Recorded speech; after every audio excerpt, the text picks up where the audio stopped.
Gate ex parte decree, judgment passed in absence of the defendant.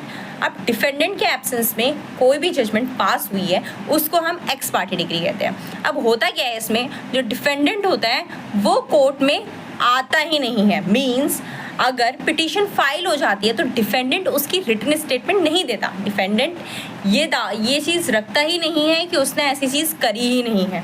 Defendant ना तो court में appear होता है, ना उस समवन जो उसको भेजा गया है उस समवन को कोई रिप्लाई देता है। डिफेंडेंट की तरफ से वो केस जो है वो ओपन हुआ एंड दैट टाइम ही वो क्लोज हो चुका है।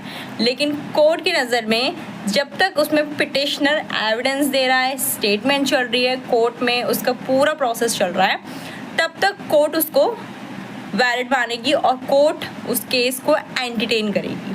ठीक है, अगर कोर्ट को ये लगेगा कि जो डिफेंडेंट है वो तो रिप्रेजेंट हो ही नहीं रहा है कोर्ट में, वो कोर्ट में ना तो केस अपने डिफेंड के लिए कोई भी स्टेटमेंट नहीं रख रहा, कोई भी एडवोकेट हायर नहीं कर रहा, देन जो कोर्ट है वो एक्स पार्टी डिग्री दे देगी।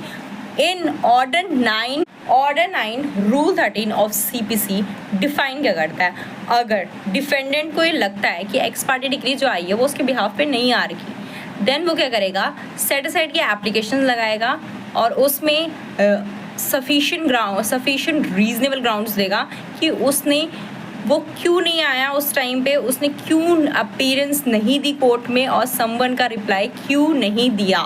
देन वो 30 डेज़ के अंदर सेट असाइड की एप्लीकेशन लगाकर उस डिग्री को